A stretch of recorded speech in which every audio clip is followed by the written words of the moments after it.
মা এতদিন আমাদের বাড়িতে থাকলো, তো আজকে চলে যাচ্ছি মাকে নিয়ে মামার বাড়িতে।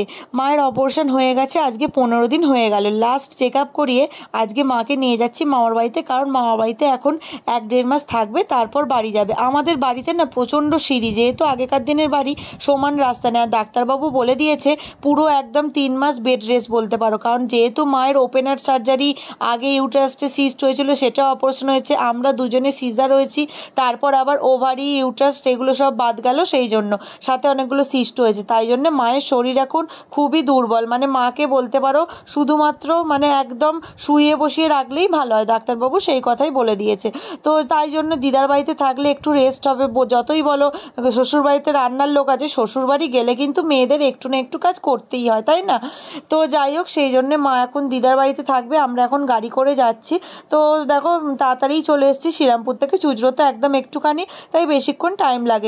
তো আমরা এখন চলে এসেছি, প্রীতম আমাদের দিতে এসেছিলো, ও এখান থেকে তারপর অফিস বেরিয়ে যাবে। তো এখানে অনেকগুলো ব্যাগ হয়েছে, যেহেতু মা একবারের জন্য চলে এলো। এখানে পোর্টেবলটি বেঁচে আছে, দেখে নিন কেমন পোর্টেবলছে।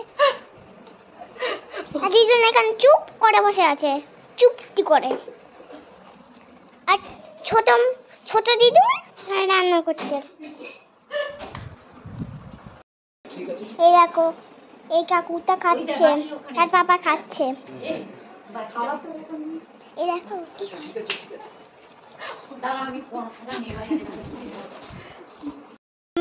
গপ গপ করে খাচ্ছে। আর দিদুন দেখো খাচ্ছে। ওই দেখো দিদুন কি করছে, দেখো বন্ধুরা, এই দেখো।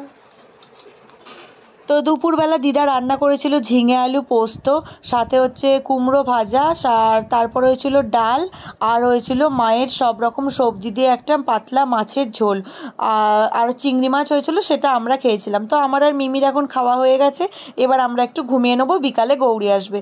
তো তারপরেই দেখো মিমিকে ঘুম পাড়িয়ে আমি আর দিদা দুপুরবেলা বেরিয়েছিলাম মায়ের জন্য কিছু ফল কিনতে। তো যাই হোক, দেখা যাক, প্রচণ্ড রোদ্দুর। তো চলো, দিদা দেখতেই পাচ্ছ কুঁজো হয়ে গেছে, হাঁটতে খুবই অসুবিধা হচ্ছে। তো যাই হোক, দেখতে পেয়ে গেছি ফলের দোকান, একটুখানি হেঁটে আসতে হলো।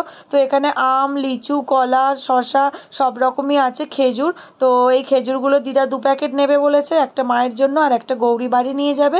সাথে একটা লিচু কিনবো বলে লিচুটা কাকু দিল, বললো খেয়ে দেখো মিষ্টি আছে খুব। তো আমি খেয়ে দেখলাম যে হ্যাঁ ভালোই মিষ্টি আছে। তো আমি এখানে 500 লিচু নিয়েছিলাম, আর এই যে কলাটা দেখছো এটা পুরোটাই নিয়েছিলাম, আর সাথে শশা আর ওই খেজুরগুলো নিয়ে নিয়েছি। তো অনেক রকম ফল কেনা হয়ে গেছে, তারপরে বাড়ি এসেছি। তো তারপরেই দেখলাম গৌরীও চলে এসছে। তো গৌরী এখন 2 দিন থাকবে, আমি আর গৌরী থাকবো, তারপরে বাড়ি চলে যাব। তো গৌরী এসেই মিমি বায়না ধরেছে যে ছোদ্দিয়াদের ওপরে যেতে হবে দোলনাতে, আর ওকে খাইয়ে দিতে হবে। তো যাই হোক, ওপরে চলে এসেছিলাম। তারপর মিমি সকাল থেকে বায়না করছিল, কিন্তু ওপরে যেহেতু টিনের শেড, এটার এতটা গরম হয় না, ওই জন্য আমি ওকে আসতে বারণ করছিলাম। এখনও প্রচণ্ড গরম আছে, তুই কিন্তু ঘরটা দেখতেই পাচ্ছ খুবই বড়। তো তারপরে আমরা বিকেলবেলা বেরিয়ে পড়েছিলাম। দেখো এখানে একটা ঠাকুর দেখতে পেয়ে গেছি, এটা অন্নপূর্ণা ঠাকুর, এটা নাকি বৈশাখ মাসেও হয়। তো চৈত্র মাসে তো আমাদের বাড়িতে হয় জানোই, আবার বৈশাখ মাসে এখানে হয়েছে। তো যাই হোক, আমি আর গৌরী নমস্কার করে নিলাম। তো তারপরে এবার চলে যাব একটু পেট পুজো করতে। তো এখানে এসে দেখতে পেয়ে গেছি গরম গরম ঘুগনি। তো আমরা এখানে 1 প্লেট ঘুগনি খাবো আর জল ফুচকা খাবো। আর তারপরেই দেখলাম বানাচ্ছে দই ফুচকা আর চাটনি ফুচকা, দেখে তো আর লোভ সামলাতে পারলাম না, ভাবলাম ওটাও 1 প্লেট নেবো। তো এখানে যাই হোক, আমরা 10 টাকা করে জল ফুচকা খেয়ে নিয়েছিলাম, তারপরে অর্ডার করেছিলাম ঘুগনি আর চাটনি ফুচকা। তো মিমি, আমি আর গৌরী দাঁড়িয়ে আছি, প্রচণ্ড ভিড় হয় দোকানটা, এটা নিয়ে কালকে তোমাদের একটা ভিডিও পেয়ে যাবে। তো এই যে ফুচকাটা জাস্ট অসাধারণ খেতে, এত ভালো খেতে না, মানে আমার এখনই জিভে জল চলে আসছে। তো এই দেখো হচ্ছে একটা ঘুগনিটা নিয়েছিল 20 টাকা প্লেট। ঘুগনিটাও ভালো ছিল, কিন্তু আমার কাছে মনে হয়েছে এর মধ্যে একটু কাঁচা পেঁয়াজ দিলে ভালো হতো। এর মধ্যে ওরা শসা, বিট, গাজর, ধনেপাতা এইসব ওপরে ছড়িয়ে দিয়েছিল, শুধু কাঁচা পেঁয়াজটা বাকি ছিল। ঘুগনিতে একটু কাঁচা পেঁয়াজ আর কাঁচা লঙ্কা ছাড়া ঠিক ভালো লাগে না। কাঁচা লঙ্কা দিয়েছিল কিন্তু কাঁচা পেঁয়াজটা ছিল না। আর এই হচ্ছে চাটনি ফুচকা, যেটার দাম ছিল 6 পিস 20 টাকা।